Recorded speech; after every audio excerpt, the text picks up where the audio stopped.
So, Andrew, thanks very much for giving us your time today in this hard moment. I just wanted to start the conversation by asking you about the economic model we are in. Based on your expertise, I mean, capitalism as an economic model is obviously losing once and again, its license to operate, yeah? And the coronavirus crisis is putting the system back into question. But knowing how to really move towards a new model and how to scale it successfully is kind of hard, no? Many theories around. And the easiest at the end of the day is just to come back to what we know, because of course is what we've been doing until now, no?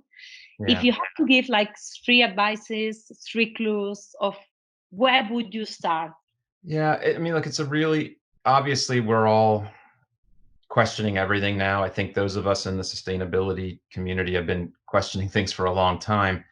I guess I hope that you're right, that we will rethink capitalism in a more fundamental way. I don't know. I mean, as we're sitting here, the stock market has been pretty strong the last couple weeks. It lost a bunch and then came back in this kind of mystical, imaginary world where we're going to recover very quickly from this. And so it still seems like the representatives of modern capitalism, those investors are kind of untethered or disconnected from reality. So I hope we can really question things. And I've always thought, capitalism is a tool, just like anything, a hammer. You just have to use it right, and we haven't used it right in some sense. We've used it to actually, do some good things. We've gotten billions of people out of poverty over the last century, and that's kind of amazing. But we've also, started to and seriously undermine our the geophysical, or the things that support our life, our planet, and our well-being. Our human well-being, as inequity has risen so fast. So I think the problems with it give us, I guess, some of the clues as to what we hope we can incorporate. That as we come out of this, maybe we will be valuing things differently. That's kind of the fundamental. So I think we need to value the environment and the impacts we have.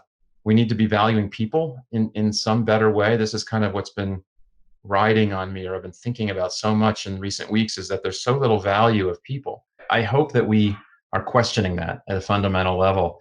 And then I guess the third clue or headline we need to look for is the way we kind of work together, the way we think of systems, and whether companies, since that's a lot of my work, can step out of their kind of bounds of just maximizing their own profits and think in systemic ways and work in a multi-stakeholder way, not just for shareholders. How can we do our job as companies better in future? How do you think we can do better in business, in supply chains? It ties to everything we've been talking about. I think, putting a more humane lens on supply chains, that's been building for years, right? There's more and more companies looking at human rights, child labor, forced labor.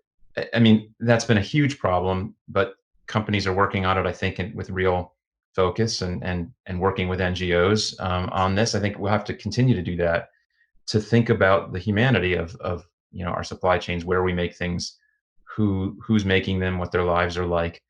I mean, there has to be some kind of grand agreement, I guess, for all of us, that we all have to, as citizens or consumers, which I don't like that word, but as the people buying things, I think we also have to make a commitment to actually value the companies that do this work in the supply chain, so that the question has always been, well, how can Walmart or whoever pay people right in the value chain, because then the t-shirt won't be $4. Well, maybe the t-shirt shouldn't be $4, right? I think we have to start to get to real costs, and then say, okay, let's pay for something so that the people in that chain have a living wage, they're healthy, they have the kind of protections they need for their health, maybe they're unionized, they have some power. You were, Andrew, speaking about in a point you were reaching to the point of transparency, because I've Yeah. heard within the sustainability area, we've had many conversations about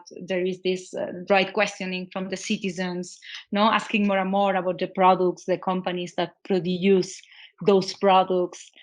And now we are even, it seems that we are even agreeing to give our data, and we agree to be tracked even, no? At the same time, there is this conversation about science where we say, well, maybe we didn't have as a society all the information that we should from the scientists, or maybe the transparency on that side was not good enough.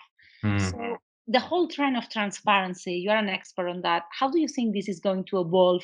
How can we do and be better on transparency as a business in Yeah, future? I mean, look, transparency to me has been for years one of the real, mega trends or giga trends. I've focused on it a lot. I don't think it's really all that complicated in a way. It's technology enabled, right? We are uh, our locations are more and more known. Everything we search or ask for, many of us have tried. I try to use different browsers, so there's not one pool of information about me out there, but it's kind of a battle we can't win on some level.